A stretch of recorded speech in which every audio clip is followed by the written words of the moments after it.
사도 바울은 에베소 지역에서 찾아온 유대인들에게 큰 오해를 사게 되었었잖아요. 바울이 이방인을 데리고 성전에 들어갔다는 오해를 받고 성전에서 쫓겨나게 됩니다.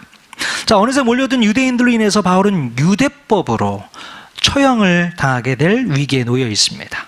마치 예전에 유대인들이 스데반 집사를 돌로 처형했던 것처럼 지금까지 눈에 가시였던 이 바울을 유대법으로 이제 죽이려고 했던 것이지요. 자, 그런데 그때 예루살렘의 치안을 담당했던 로마 군인들이 갑자기 벌어진 이 소동을 진압하기 위해서 황급히 달려오게 됩니다. 자, 무슨 영문 때문에 이런 소동이 일어났는지 깨닫지 못했던 천부장은요, 바울을 두 쇠사슬로 결박하여 영내로 끌고 가라고 명령을 하게 되죠. 결국 바울은 로마 군인들에 의해서 결박되었고 그때부터 죄수의 신분이 되었던 것입니다. 가이사랴에서 아가보 선지자가 말했던 예언이 이제 이루어지게 되었던 것이지요. 자, 그런데 비록 바울이 쇠사슬에 결박된 죄수의 신분이었지만 놀랍게도 바울은 이 난폭한 유대인들로부터 안전하게 보호를 받을 수 있었고 심지어 그 와중에서도 시간을 얻어서 복음을 전할 수 있는 그런 기회를 얻게 됩니다. 도대체 어떻게 이런 기가 막힌 타이밍을 얻을 수 있었을까? 바로 우리 하나님께서 놀라운 섭리로 이끌어 주셨기 때문에 가능했다는 것이지요. 예. 겉으로 보이는 상황과 형편은 너무 힘들고 너무 고통스러운 모습일 수 있지만 그러나 그 속에서 흐르고 있는 이 하나님의 손길은 더 큰 일들을 이끌어 가신다는 것을 우리가 지난주에 배웠습니다. 우리가 지금 당장은 볼 수 없고 당장은 가늠할 수 없지만 우리 하나님께서는 우리에게 닥친 그 고난을 사용하셔서 더 큰 그림을 그리고 있다는 사실입니다. 아멘. 자, 우리가 이 사실을 분명히 깨닫고 있다면 어떤 상황 속에서도 우리는 항상 기뻐할 수 있습니다. 항상 기도가 나오게 되고요, 범사에 감사로 하나님께 올려드릴 수 있는 줄로 믿습니다. 지금 이 상황은 하나님께서 다른 것을 역사하기 위해서 주시는 상황이야. 그렇게 받아들이는 것이죠. 내가 지금 고통과 어려움 가운데 있다 할지라도 그 순간이 바로 하나님께서 역사하시는 순간이라는 겁니다. 사도 바울의 모습을 통해서 우리가 볼 수 있지 않습니까? 그러니 기뻐할 수밖에 없는 것이죠. 그래, 뭔가가 있겠지. 하나님께서 우리에게 뭔가를 채워주시겠지. 나를 좋은 곳으로 인도하시겠지. 기쁨이 나올 수 있는 것이죠. 그리고 하나님의 놀라운 뜻이 온전히 이루어질 수 있도록 계속해서 우리는 기도해야 될 줄로 믿습니다. 기도하면 또 응답 주실 것을 또 감사할 수 있게 되는 것이죠. 자, 그런 믿음으로 우리가 승리해야 될 줄로 믿습니다. 자, 우리 옆 사람에게 한 번 더 인사하기를 원합니다. 항상 기뻐하십시오. 쉬지 말고 기도하십시오. 범사에 감사하십시오. 네, 그럼요. 그래야 됩니다. 항상 기뻐하셔야 됩니다. 요즘에 코로나 때문에 너무나도 힘들고 어려우시잖아요. 그래도 이 순간조차도 하나님께서 쓰신다는 거예요. 여러분들의 신앙과 믿음을 세우시기 위한 준비 과정이라고 생각하시면 더 좋을 것 같습니다. 항상 기뻐하시고 쉬지 말고 이 순간에도 기도하시고 감사하십시오. 아멘. 자, 바울은 지금 두 쇠사슬로 꽁꽁 묶여서 로마 군대의 주둔지로 끌려갈 상황이 되었습니다. 자, 그 순간 바울은 천부장에게 잠시 백성들에게 말할 수 있는 시간을 좀 달라고 요청을 하게 됩니다. 다행히 천부장은 바울의 요청대로 말할 수 있는 시간을 잠시 허락해 주게 됩니다. 자, 그래서 바울은 백성들을 조용히 시키고 짧은 간증과 함께 복음을 증거하게 돼요. 자, 그러면 바울은 어떤 간증과 고백으로 복음을 증거하게 될까? 자, 바울은요, 먼저 자신의 출신 성분에 대해서 소개하고 있습니다. 사도행전 22장 우리 3절 말씀 같이 읽겠습니다. 시작. 나는 유대인으로 길리기아 다소에서 났고 이 성에서 자라 가말리엘의 문화에서 우리 조상들의 율법의 엄한 교훈을 받았고 오늘 너희 모든 사람처럼 하나님께 대하여 열심히 있는 자라. 네.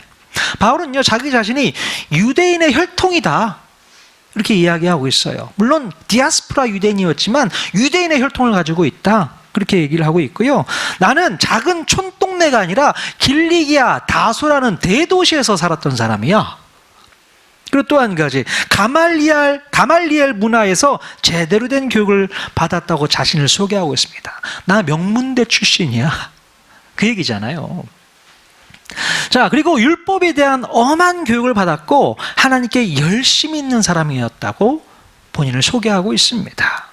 자, 바울은요, 유대인들의 입장에서 볼 때에 출신 성분이 꽤 괜찮은 사람인 것을 먼저 어필했던 것이죠. 예.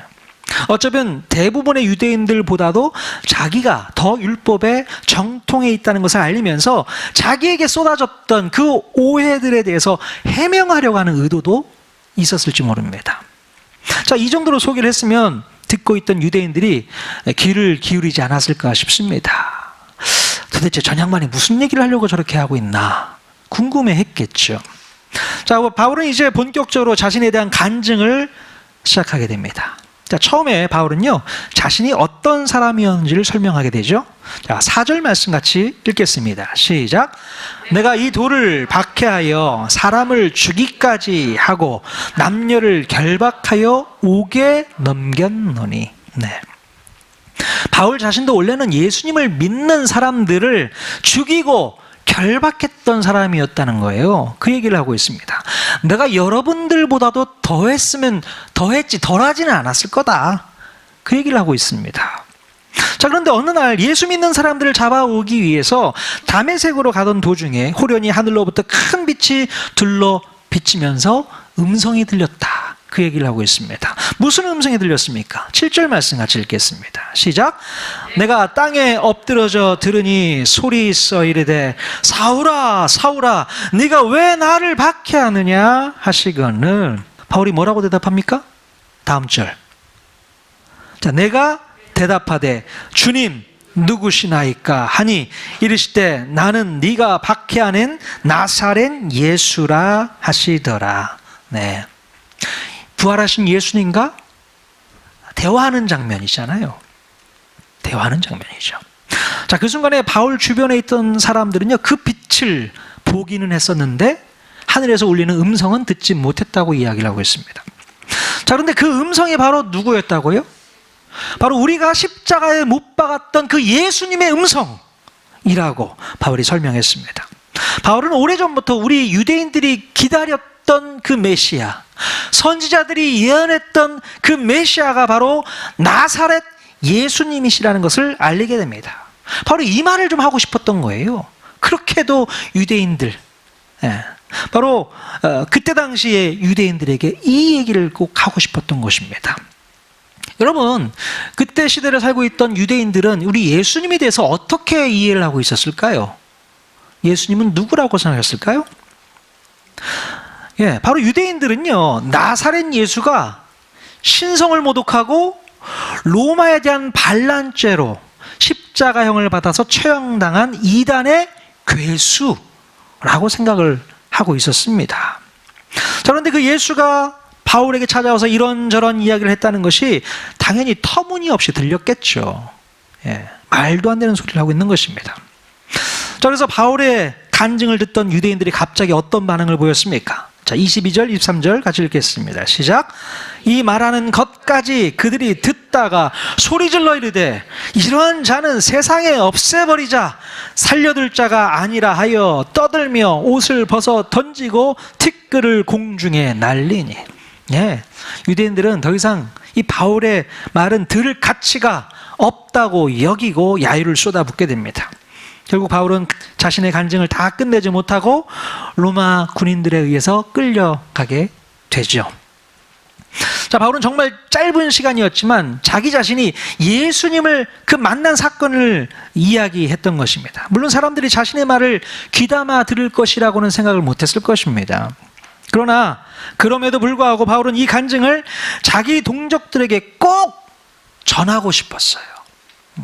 바울은 무엇 때문에 죽음을 무릅쓰고 자신의 간증 이야기를 했던 것일까요? 왜 그랬습니까? 차라리 간증을 하지 않았다라면 바울에 대한 오해는 없었을 텐데 바울은 간증을 통해서 유대인들에게 확실히 죽일 놈이라고 확인을 받게 되는 순간이었던 것이죠. 자, 그렇다면 도대체 무엇 때문에 바울은 굳이 이런 말을 꺼내야 됐을까? 네. 바울은요, 지금까지 전도여행을 하면서 이방인들에게 간증을 통해서 복음을 많이 전했어요. 그러나 예루살렘 본토에 살고 있는 유대인들에게는 본인이 그럴 기회가 없었기 때문에 이번만큼은 메시아 되신 예수님을 꼭 전하고 싶다, 그런 생각을 했었던 것 같아요. 지금이 아니면 기회가 없을 것 같다. 네.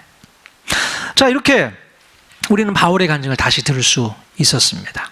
원래 사도행전에는요, 바울의 간증이 3차례 나옵니다. 3번. 언제요? 사도행전 9장에서 한번 나오고, 오늘 읽은 22장에서 한번 나오고, 또 나중에 26장에서 또 한번 간증이 나오게 됩니다. 이 사도행전을 기록했던 누가는 이렇게 3번씩이나 바울의 간증을 기록할 정도로 바울의 간증을 매우 중요하게 여겼던 것 같아요. 물론 바울이 이 간증을 그냥 3번만 했겠습니까? 아니죠. 가는 곳곳마다 이 간증을 했을 확률이 높습니다. 예. 그래서 반복해서 이 간증의 이야기를 예수 믿지 않은 사람들에게 증거했을 것 같아요. 그럼 우리 교회에서 이 간증이라는 말을 많이 쓰지 않습니까? 간증. 도대체 간증이 무엇일까? 이 간증이라는 말은요, 한자어로 범할 간, 증거할 증. 한자를 이렇게 씁니다. 범할 간자, 증거할 증자를 씁니다. 그러니까 문자적으로 말하면 내가 어떤 잘못을 범한 것에 대해서 다른 사람에게 증거하는 것이다, 이렇게 얘기를 하는 거예요. 그러니까 한마디로 나의 허물을 다른 사람 앞에서 이야기하는 것을 말합니다.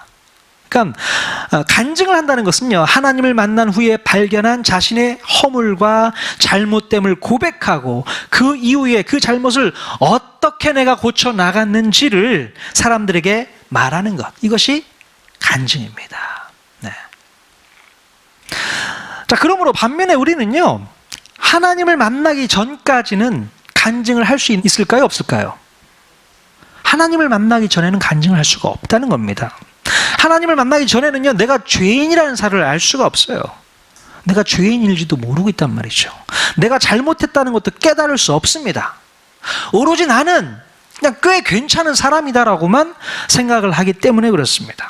그러므로 우리는 하나님을 제대로 만나지 못하면 절대로 간증을 할 수 없어요.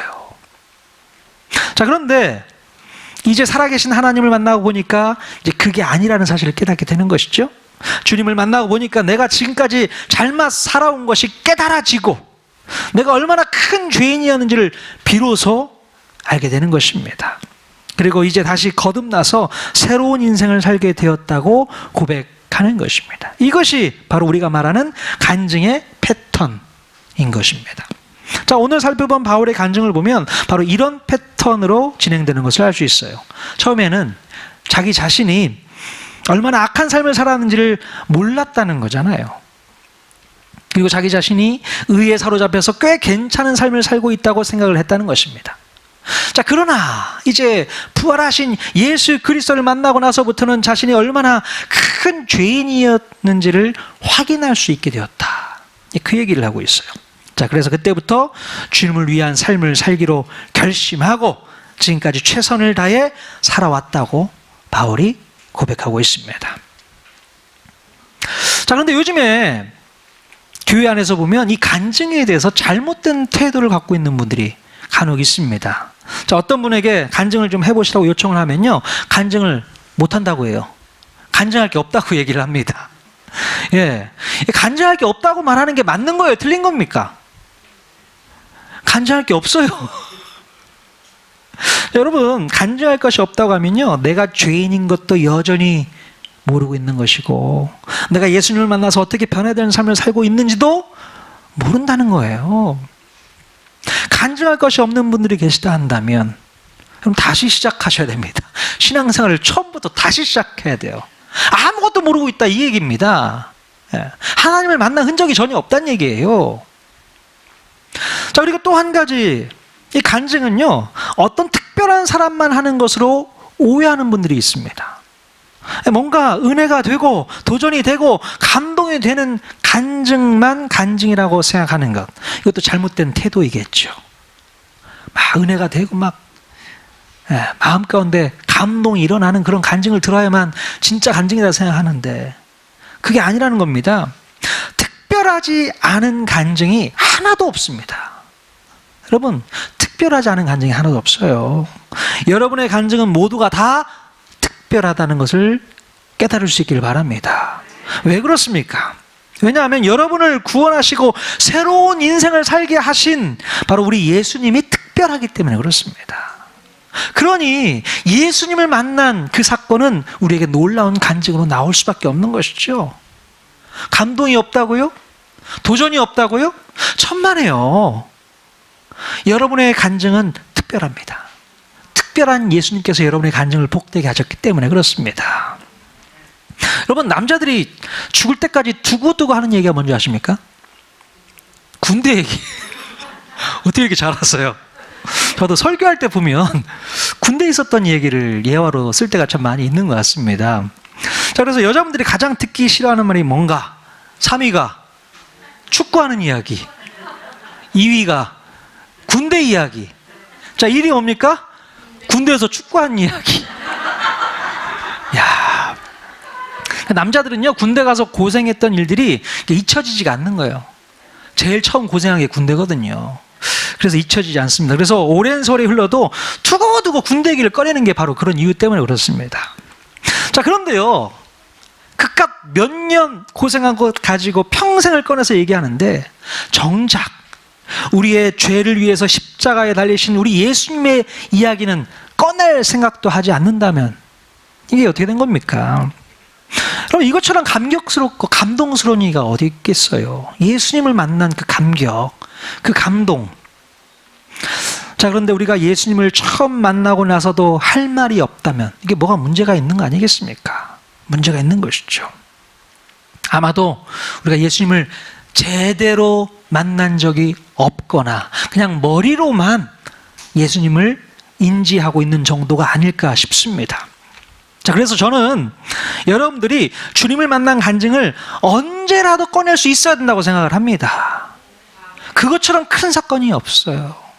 여러분 인생 가운데 가장 중요한 터닝 포인트였잖아요. 그 터닝 포인트에 대해서 여러분들이 언제든지 말할 수 있어야 되고 간증할 수 있어야 되는 것입니다. 뭔가 드라마틱한 스토리가 아닐지라도 한 영혼이 구원받은 사건은 놀라운 일이기 때문에 그렇습니다. 여러분이 구원받은 사실은 정말 놀라운 일이에요. 정말 제가 개척을 해서 목회를 하면서 한 영혼이 구원받는 게 얼마나 힘들고 어려운 일인가를 다시 한번 깨닫게 됩니다. 예수님을 영접하게 하는 것도 힘들 뿐더러 예수님 믿고 예수의 이름으로 성장하게 하는 것도 너무나도 힘든 일이에요. 자, 그런데 그게 누가 한 일입니까? 사람이 한 일이 아니에요. 성령님께서 그 일을 하게 하신 건 말이죠. 놀라운 감동이 있을 수밖에 없는 것입니다. 자, 그래서 내가 어떻게 예수를 믿게 되었는지, 어떻게 예수님을 나를 만나 주셨는지 분명한 체험을 우리가 가지고 있어야 되는 거예요. 분명한 체험이 있어야 될 줄로 믿습니다. 자, 그런데요, 어려서부터 신앙생활을 했던 우리 아이들을 보면 예수님을 처음 만난 뚜렷한 사건이 아이들에게 별로 없습니다. 그냥 엄마 따라서 교회 나오는 거잖아요. 습관적으로 교회에 나오다 보니까 자연스럽게 예수님을 믿고 사는 것 같아요. 자, 그래서 정말로 우리 아이가 예수님을 영접하고 구원받았는지 우리가 점검할 필요가 있습니다. 체크해 보셔야 돼요. 우리 손녀딸이 예수님 잘 믿고 있나? 집사님 체크해 보셔야 됩니다. 점검해 보셔야 되는 거예요. 몰라요. 우리 아이가 예수님을 인격적으로 만날 수 있도록 우리는 끊임없이 계속 기도하셔야 됩니다. 여러분, 우리 아이가요, 부모를 따라서 매주 교회 다닌다고 구원받았다라고 생각하면 오산입니다. 아니요, 아닐 수 있어요. 우리 아이는 열심히 교회에 다닌다고 절대로 안심해서는 안 됩니다.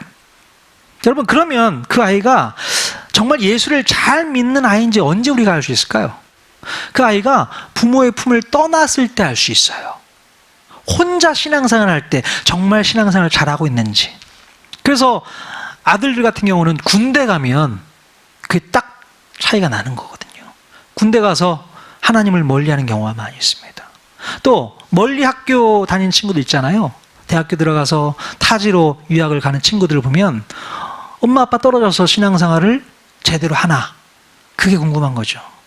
주일날 예배 시간이 됐는데 계속 잠을 자고 있는 아이들, 교회를 안 갑니다. 부모 품을 떠나면 신앙생활 끝난 줄 알아요. 그런 아이들이 부지기수예요. 정말로 어렵습니다. 그러니까 우리 아이들을 늘 점검하시고 체크해 주셔야 됩니다. 어린이날에서 아이들에게 귀한 선물을 드렸어요. 아이들이 되게 좋아하는데 이거는 아무것도 아닌 거예요. 진짜 선물을 선물해 주셔야 되는 거예요. 진짜 선물, 예수님의 복음을 선물해 줄 수 있어야 되는 것입니다. 그거는요, 하루아침에 우리가 받을 수 있는 게 아니고요, 끊임없이 훈련하고 끊임없이 아이들에게 강조해 주셔야 되는 것입니다. 자, 그래요. 자, 그래서 우리 아이들에게 신앙생활을 잘 할 수 있도록 계속 강조해 줄 수 있길 바랍니다. 어떤 훈련을 해야 될까요? 하나님의 말씀을 대하는 훈련, 또 하나님께 기도하는 훈련, 우리 예수님을 만나는 훈련을 해야 되는 겁니다. 저는요, 우리 통하는 교회 모든 아이들이요, 혼자 어디다 내놔도 열심히 말씀 보고 기도하는 그런 하나님의 자녀가 되기를 소망합니다. 그러기 위해서 계속 훈련하고 있어요. 줌으로 아이들 공부 가르치고 있고, 아이들이 끊임없이 기도하는 것, 하나님 말씀 찾아보는 것, 이 훈련을 계속 하려고 합니다. 그래야겠죠? 우리 아이들이요, 성인이 되기 전까지 저는 성경 66권 다 그들의 마음 가운데 넣어주고 싶은 거예요. 그러니까 성인이 되면 그 하나님 말씀 가지고 이 땅을 이끌어 나가야 될 그런 일꾼들이지 않습니까? 근데 성경도 제대로 모르고 어떻게 세상 나가서 무슨 일을 하겠다는 겁니까? 우리 아이들에게 성경 제대로 알려주고 싶어요. 여러분들이 적극적으로 지원해 주셔야 됩니다. 우리 아이들이요, 하나님 앞에 기도하고 엎드릴 수 있는 그런 훈련이 잘 되었으면 좋겠습니다. 네, 엄마의 모습 보고 아빠의 모습 보고 그거 배우는 거 아니겠습니까? 또 우리 자녀들은 예수님 만난 흔적들을 늘 마음 가운데 새겼으면 좋겠어요. 예수님을 처음 만난 간증도 있겠지만 반복해서 순간순간 살면서 만난 그 간증도 분명히 있을 거라고 생각합니다. 우리가 아이들이 어렸을 때는요, 부모의 모습을 통해서 배우는 경우가 참 많이 있어요. 우리 부모님이 어떻게 예수님을 만났는지 그 순간순간들을 눈으로 보면서 배우게 되는 것이죠. 자, 그러기 위해서 우리 부모님들이 최선을 다해서 주님 만나는 훈련을 하셔야 될 줄로 믿습니다. 우리 어르신들, 우리 부모님들, 예수님을 만난 그 사건이 있어야 되는 겁니다. 그리고 그 얘기를 아이들한테 해줘야 돼요. 근데 아이들한테 전달해 줄 게 아무것도 없으면 그게 신앙교육이 안 되는 겁니다. 한 주를 살았는데 내가 예수님을 만난 흔적이 없어. 예수님께서 나에게 터치해 주신 그 경험이 없어. 그럼 자녀들에게 무슨 얘기를 할 수 있겠습니까? 아이들이 뭘 보고 배울 수 있을까요? 여러분들이 하나님 말씀대로 살아내셔야 되는 겁니다. 내가 하나님 말씀 가지고 살았더니 이렇게 하나님께서 나에게 역사해 주셨어. 그 예수님을 간증할 수 있어야 되는 거 아니겠습니까? 우리 아이들에게 그 이야기를 간증해 주셔야 돼요. 나중에 우리 아이들 엄마한테 물어봐. 오늘 하나님 만났어? 우리 예수님 만났어? 물어봐야 돼요. 그럼 거기에 대한 답을 해줄 수 있어야 되는 것이죠. 그게 가장 중요한 신앙교육인 줄로 믿습니다.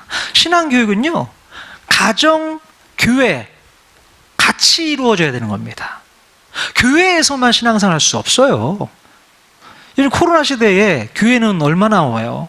교회 오지도 못하고 줌으로 1시간 하는 거 그거밖에 없지 않습니까? 가정에서 아이들 데리고 있다면 가정에서 신앙교육이 철저히 이루어져야 되는 것이죠. 가정과 교회가 하나가 되어서 아이들이 신앙생활을 잘 할 수 있고 어려서부터 주님 만난 간증거리가 많이 넘쳐날 수 있는 우리 자녀들이 되어야 될 줄로 믿습니다. 예. 여러분, 정말 우리 가정에 우리 자녀들이 제대로 예수 믿고 제대로 신앙생활하고 제대로 사회에 나가서 승리하는 귀한 인생 살기를 원하신다면 우리 부모님들이 먼저 우리 자녀들에게 변화된 모습, 예수 믿는 삶을 간증할 수 있기를 바랍니다. 그 간증이 우리 자녀들에게 걸음이 되는 거죠. 밑거름이 될 수 있는 것입니다. 우리 아멘 해주신 우리 어머님 저는요, 저희 어머님의 그 간증이 많이 제 마음 가운데 기억이 되어 있어요. 예. 어머님의 삶 가운데 살아오면서 간증했던 것들이 저한테 늘 쌓였거든요. 그래서 저를 이 자리까지 오게 한 것이 아닌가 싶은 생각도 듭니다. 네. 쑥스러우세요? 네. 너무 감사하고요. 정말 그래요. 우리 부모님들, 특별히 우리 자녀들을 키우고 있는 우리 부모님들, 할머니, 할아버지들, 끊임없이 우리 자녀를 위해서 기도합시다. 그들 위해서 끊임없이 기도하시고 그들에게 간증해주고 이야기 들려주고 성경에 나와 있는 이 말씀들을 끊임없이 가르쳐주는 저와 여러분 모두가 다 될 수 있기를 주님의 이름으로 간절히 축원드립니다. 아멘.